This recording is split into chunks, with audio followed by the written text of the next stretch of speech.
Amém. Boa noite. Bom, para quem não me conhece, então me chamo Érica, como o Lisandro falou. Atualmente estou coordenando o grupo de oração João Paulo II. Tenho 25 anos, sou casada, vai fazer 4 meses agora, recente, dia 9 agora, com o Fabiano. Estou cursando o 4º semestre de Educação Física. E hoje venho partilhar da Palavra de Deus com vocês. Então, irmãos, nós estamos vivendo a moção da igreja é viva. Nós estamos caminhando já algumas semanas com esse tema. A igreja é viva. E nós podemos ver o quanto Deus é maravilhoso e quanto a nossa igreja é viva e rica. Já nos trouxeram, a Betânia nos trouxe os sacramentos, a Drica nos trouxe a semana passada, a Eucaristia foi semana passada. A Betânia nos trouxe que nós somos a igreja é que eu sou igreja, que todos nós somos o corpo de Cristo. E hoje nós vamos falar da igreja e os 2 pilares. Primeiramente, o que o Senhor falava no meu coração sobre pilares. O que é pilar? Pilar é algo que sustenta, é algo que dá sustentação, é algo que dá firmeza. E o quanto Deus tem que nos dar firmeza nos dias de hoje, não é verdade? O quanto nós que somos igreja, somos atingidos, somos limitados, somos atacados, perseguidos. Mas Deus nos dá a graça destes 2 pilares. E o que são esses 2 pilares? O que será que são esses 2 pilares? Eu quero começar a revelar esses 2 pilares, talvez alguém já possa ter ouvido, com um sonho profético de Dom Bosco. Dom Bosco, ele foi um santo que tinha sonhos proféticos, que tinha visões proféticas. O que é isso? Ele tinha um dom, o dom da ciência, aquilo que revela. Ele era um profeta de Deus e tinha sonhos, assim como muitos profetas da Bíblia, que tinham revelações, que falavam aos reis aquilo que o Senhor queria. E Dom Bosco, ele teve um sonho, vejam bem, há 54 anos atrás. E o quanto este sonho falou, tem falado e ainda quer falar nós, igreja. Eu vou convidar você, se você se sentir à vontade, em fechar os olhos e imaginar este sonho. Eu vou contar em primeira pessoa, como Dom Bosco, porque ele contou aos jovens, depois de uma semana que ele havia sonhado. E o sonho foi assim, irmãos. Imagine eu e todos vocês num pequeno pedacinho de terra, em meio à imensidão do mar. Nesse mar, haviam muitos navios escoltados, navios armados, com fuzis, com armas, com livros, com esse porão que transpassava toda e qualquer coisa na sua frente. Também, nessa imensidão do mar, havia um grande navio, majestoso. Esse navio, ele era escoltado por várias navezinhas, que mesmo cuidavam dessa nave majestosa. E essas outras naves armadas, elas combatiam esse grande navio, tentavam atacá-lo de toda e qualquer maneira, tentavam destruí-lo. Então, em meio ao grande mar, em meio às ondas, se levantaram 2 pilares. Esses pilares fortes, essas colunas. Em um desses pilares, havia uma estátua, uma imagem da Mãe Imaculada. E aos pés, um cartaz que dizia: auxílio dos cristãos.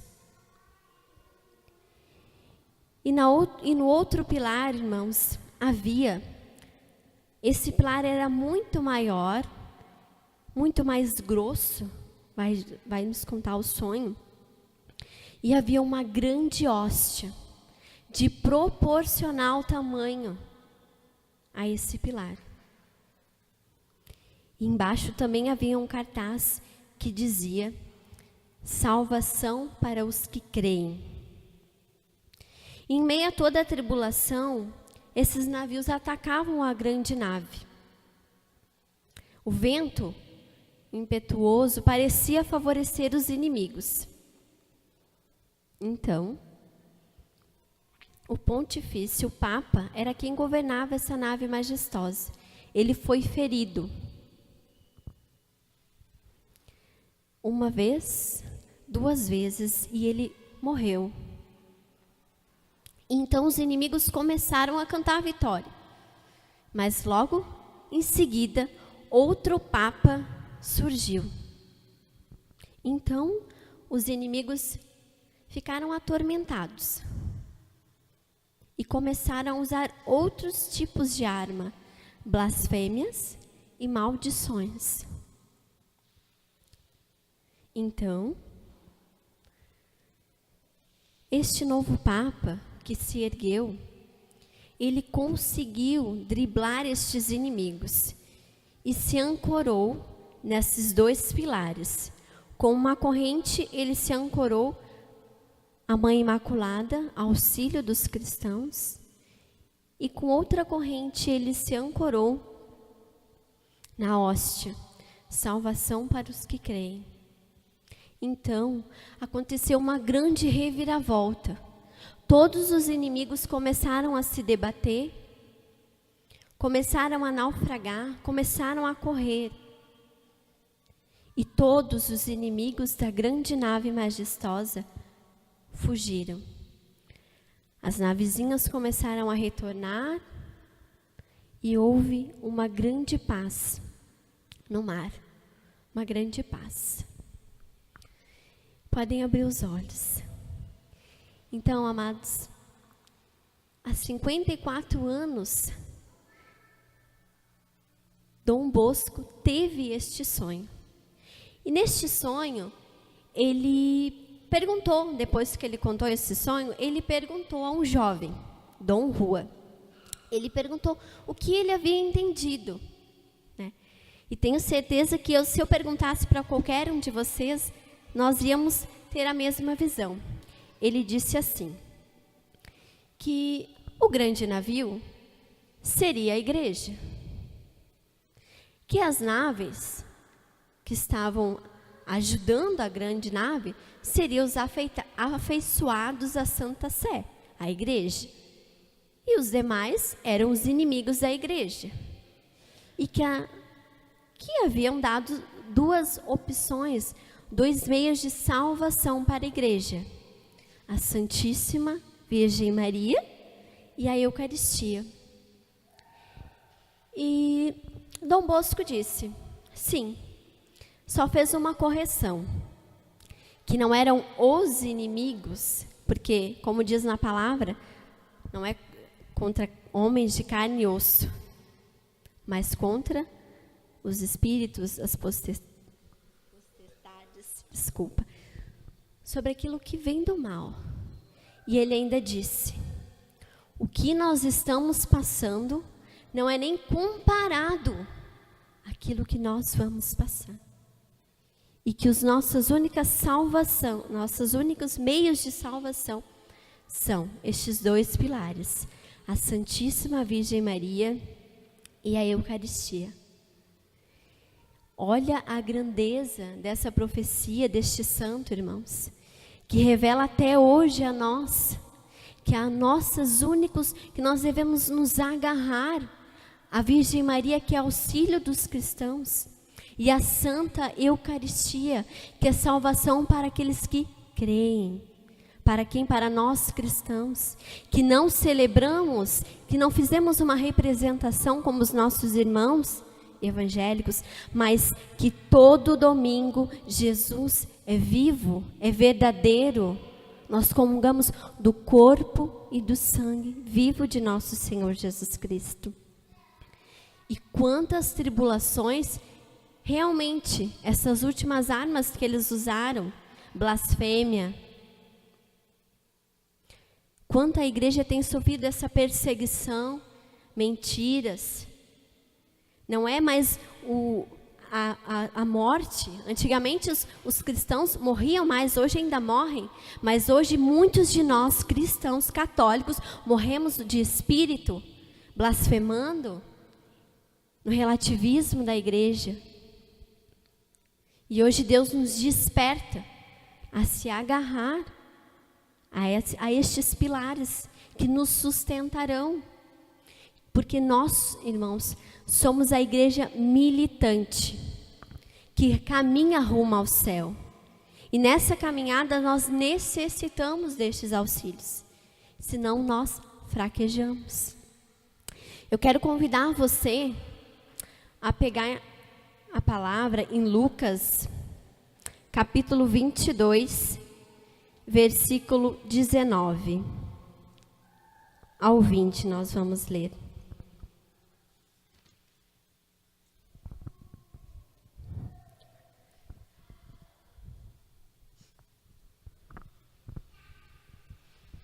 Amém? Capítulo 22, versículo 19 ao 20.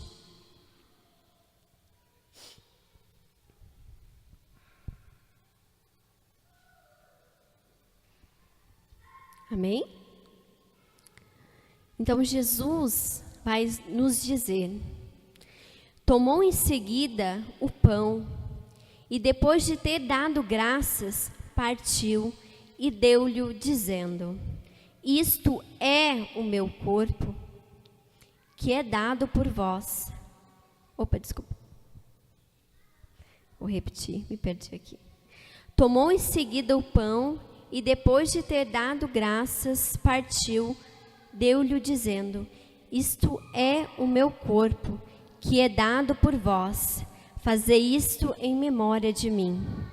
Do mesmo modo, tomou também o cálice, depois de cear, dizendo: este é o cálice da nova aliança, em meu sangue, que é derramado por vós. Irmãos, Jesus disse que Ele é o corpo, que Ele é o sangue, que veio para nos salvar. Em João 1:36 vai dizer: eis o Cordeiro de Deus que tira o pecado do mundo. Este mesmo Senhor que nós acabamos de clamar o sangue, foi verdadeiramente quem deu sangue para a nossa salvação. Em Hebreus vai dizer que nenhum sacrifício de animais poderia apagar os nossos pecados, mas o do Cordeiro Santo, do Filho de Deus, que muitas vezes nós os chamamos normalmente, mais frequentemente como Senhor, como Deus de vitória. Ele é para nós também, irmãos, o Cordeiro de Deus, o Cordeiro Santo, o Cordeiro que tira os pecados, que remiu os nossos pecados, que nos deu a salvação. Ele não é uma figuração, Ele é para nós a salvação. E, irmãos, se doar, se entregar na Santa Cruz para nos salvar, como diz aqui, é a nova aliança. Essa foi a nova aliança que Deus fez conosco. E no Salmo 116, versículo 12, você não precisa pegar, vai dizer: como retribuireis tamanho bem que me fez o Senhor? E aí o Senhor vai nos dando esses passos. Como retribuir essa grandeza, essa morte de cruz? Comungando. A nossa comunhão com o corpo de Cristo na Santa Missa. Essa é o nosso expressar de amor. No Antigo Testamento, irmãos, esse expressar de amor era com sacrifícios. Mas hoje não é necessário mais nenhum sacrifício, porque é o Cordeiro de Deus que foi imolado, é a nossa Páscoa que foi imolada para nos salvar. E o nosso expressar, lá em João 6,54 vai dizer: quem come do meu corpo e bebe do meu sangue, este terá a vida eterna, e eu ressuscitarei. Irmãos, o Senhor é tão misericordioso que Ele nos dá esses passos. A igreja é misericordiosa, nós já vimos também nessa moção. Quem come do meu corpo e bebe do meu sangue, este terá a vida eterna. E onde nós podemos beber? Onde nós podemos comer este sangue? Na Santa Missa. São João Paulo II vai nos dizer que a missa é o céu na terra. Toda a igreja diz que a Santa Missa é o céu na terra. Mas é verdade, irmãos, que nós somos tentados, ou às vezes nós não conhecemos o significado verdadeiro da Santa Missa, que é a salvação para nós católicos. É este pilar que nos fortalece. Como Lisandro repete várias vezes, semana sem missa, semana sem graça. E porque Deus é misericórdia, Ele nos dá este pilar para sustentação. Muitas vezes, a missa parece chata, parece uma hora cansativa, mas é o céu na terra, amados. Eu quero ler para vocês o que diz no Concílio Vaticano. Diz assim para nós: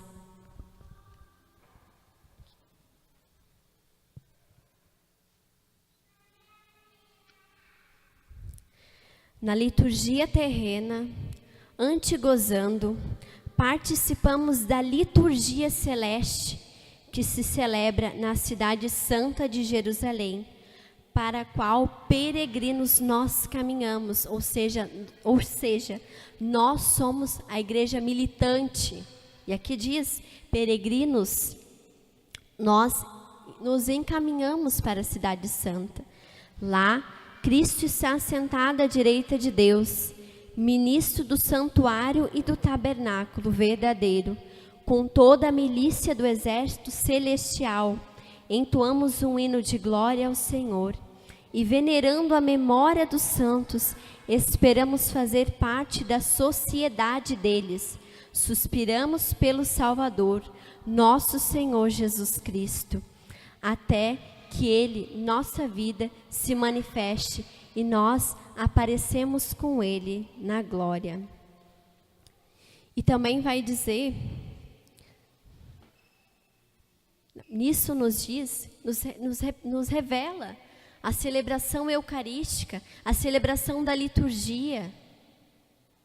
É o céu na terra. Nós, a igreja militante, na Santa Missa, nos encontramos com a igreja triunfante, que são os anjos que já estão no céu, que já celebram, que já dão glórias ao céu.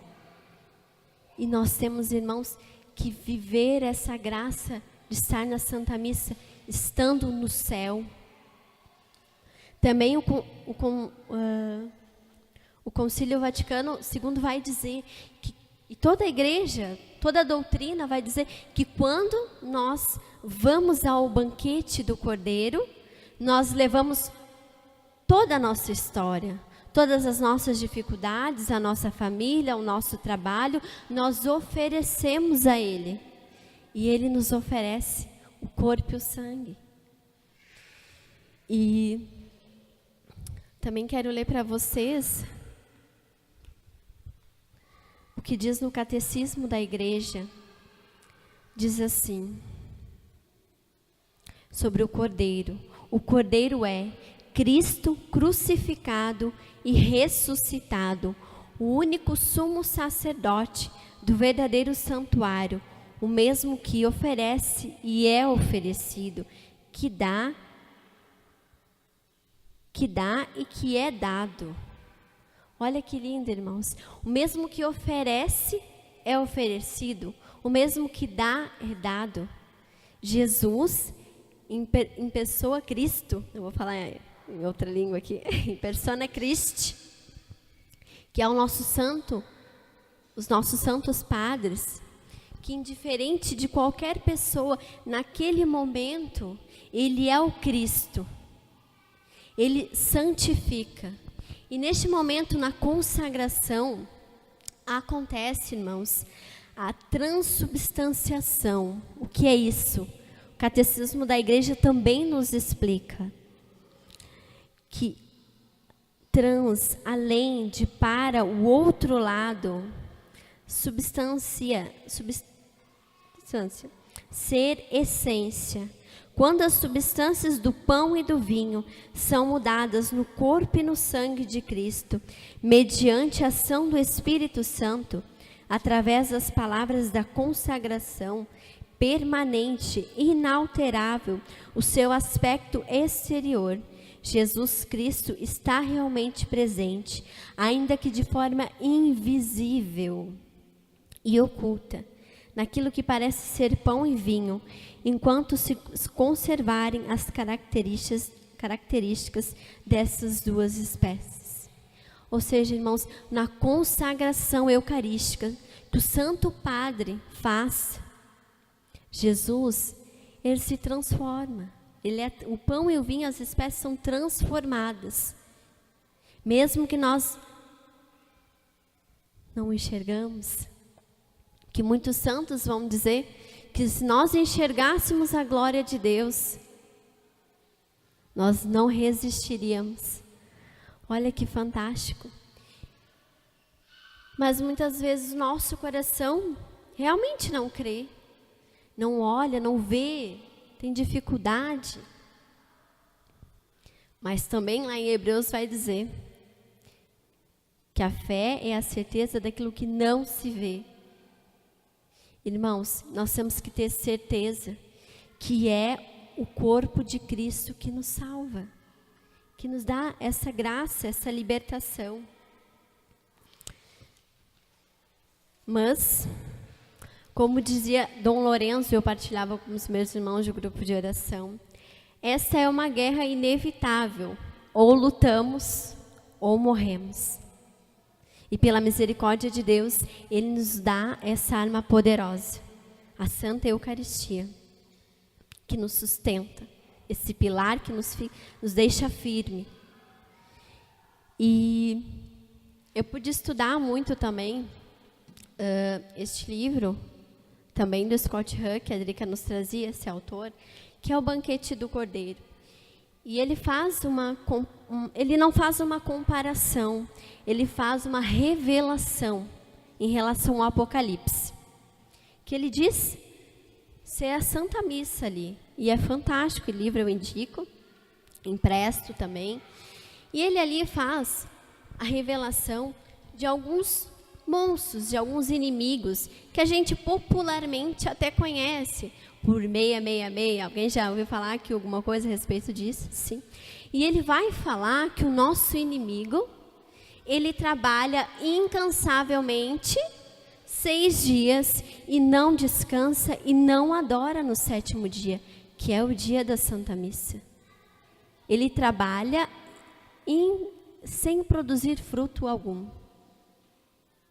E ele nos dá esse alerta do cuidado, da ira, da preguiça, de tudo aquilo que nos tira, quer nos tirar a fé, quer nos tirar e o ir a este banquete do Cordeiro. E a igreja e a Bíblia nos exortam a isso, a buscar a Eucaristia, a estar em estado de graça. Como a Betânia nos trouxe, a aproveitar este sacramento da reconciliação, do perdão, para estarmos íntimos de Deus, para comungarmos o corpo e o sangue de Cristo que nos sustenta. Mas a igreja, como a Dani nos trouxe. Ela é mãe acolhedora. Ela sabe dos seus filhos, e nós temos na paróquia uma pastoral do Bom Pastor. Nós sabemos que há muitos irmãos que não podem comungar as espécies do pão, e a mãe acolhedora, a igreja, vem nos revelar. Até eu e a Dani conversávamos, que ela foi visitar um casal que participa, e eles têm a oração que eles fazem durante a Eucaristia. E essa é a comunhão espiritual que Deus nos dá a graça.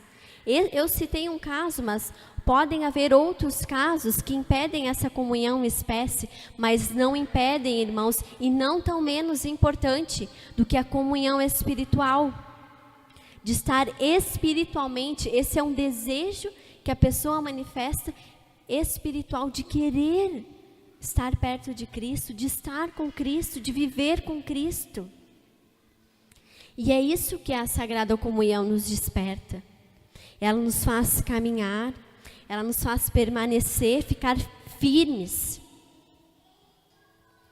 Ela nos dá esse sustento de caminhar, de querer cada vez mais se aproximar do Cristo. O catecismo vai dizer dos frutos da Eucaristia: a intimidade com Deus, livra-nos dos pecados mortais, das tribulações mortais. Nós e a nossa casa, nosso trabalho, nos faz ser mais caridosos. Esses são os frutos, e muitos mais frutos espirituais que, se nós pudéssemos, nós ficaríamos a noite toda falando da Sagrada Eucaristia. Irmãos, é o banquete do Cordeiro. A mesa está posta. Todo santo domingo em especial, mas nós temos a graça também de ter durante a semana, de quinta a sexta. É o banquete do Cordeiro que nos dá esse sustento, que nos alimenta. De terça a domingo, isso. O céu foi desvelado, se abriu. Antes nós não podíamos participar desse banquete, mas hoje nós podemos. Não é como uma obrigação, né? O catecismo jovem, o CAT, ele faz uma comparação muito engraçada. Não é uma obrigação. Como uma esposa, a Dani e o Fabrício, todo casal se abraça, se beija, correto, Dani? Se eu dissesse para ela, tu é obrigada a beijar o Fabrício todos os dias, ele vai comparar. Isso é loucura. A Dani não vai achar que é obrigação, porque ela ama o Fabrício, porque ela escolheu ele para passar o resto da vida dela. Assim é a comunhão a nós. Nós devemos desejar ardentemente comungar o corpo de Cristo, viver com Cristo, ser assegurada de todas as batalhas, de todas as dificuldades. É Ele quem vai nos sustentar, irmãos. É o corpo de Cristo. E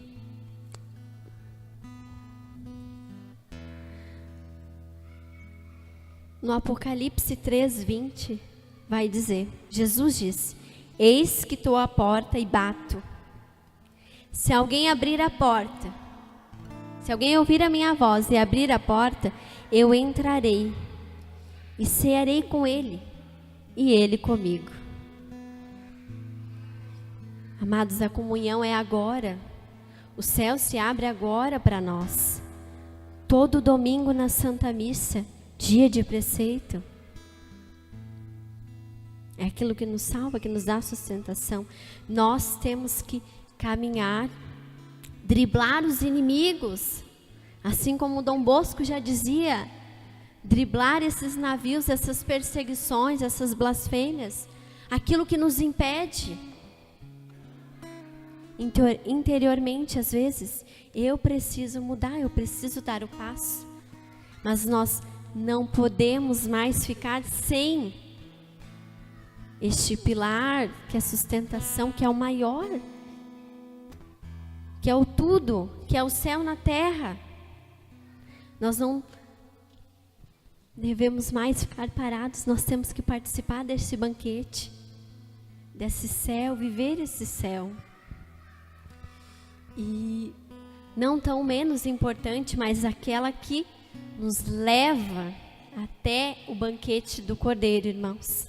A Virgem Maria, auxílio dos cristãos.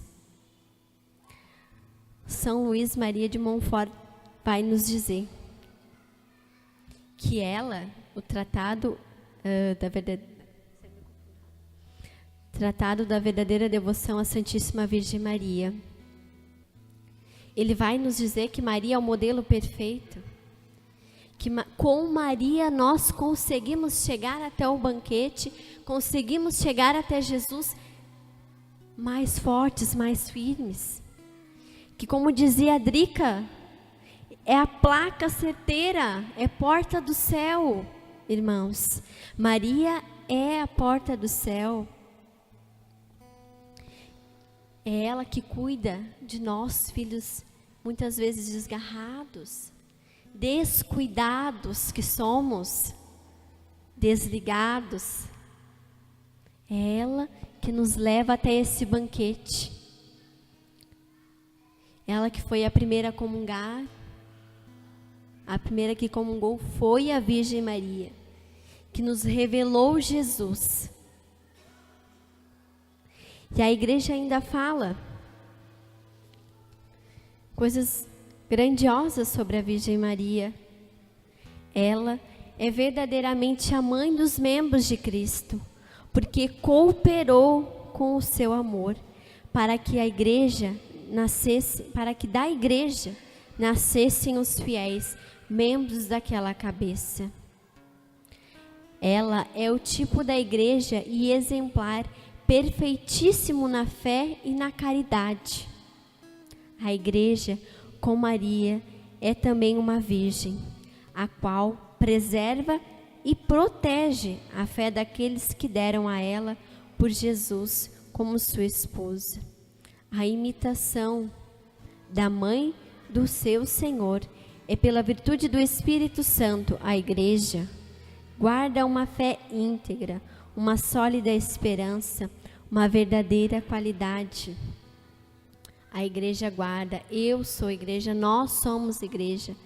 Com Maria guardamos uma fé íntegra, uma sólida esperança e uma verdadeira caridade. Olha que lindo. É Nossa Senhora que nos perdão da palavra, é Nossa Senhora que nos confirma, que nos assegura da fé íntegra. É ela que nos transmite essa fé, é ela que segura na nossa mão e nos leva até onde nós necessitamos ir, que é o banquete do Cordeiro, que é o banquete da nossa salvação, irmãos. É ela que nos dá essa fé. E assim como a Drica mostrou para nós, nós tínhamos aquele cartaz do milagre eucarístico, onde muitas vezes Jesus manifesta mesmo, acontece essa manifestação. Eu queria ler para vocês uma manifestação de Nossa Senhora. Nossa Senhora também se manifesta em muitos lugares, com aparições, com correções, com cuidados, né? A gente faz muitos cenáculos, assim, a gente vê a graça, né, das revelações que Nossa Senhora faz por todo mundo. E eu queria ler para vocês, e também não só essas, também manifestações de lágrimas de sangue. Nossa Senhora, muitas imagens de Nossa Senhora por todo o mundo escorreram lágrimas de sangue. E vai dizer assim, em Naju, na Coreia do Sul, isso. E desta vez, diz assim, para que ninguém colocasse dúvida, imaginando tratar-se de um trama, foi um acontecimento verdadeiro e surpreendente. Porque durante mais de 700 dias, A imagem da Virgem Maria chorou e derramou lágrimas de sangue na presença de leigos, autoridades eclesiásticas, homens e mulheres, crianças e especialistas de todas as partes, que inclusive recolheram e examinaram o precioso líquido, constatando tratar-se de sangue humano. E Nossa Senhora é assim, é nosso auxílio, ela chora por nós desamparados, por nós tristes. Quando nós estamos abatidos, ela chora pelas nações. Ela chora para que nós nos voltamos a Jesus.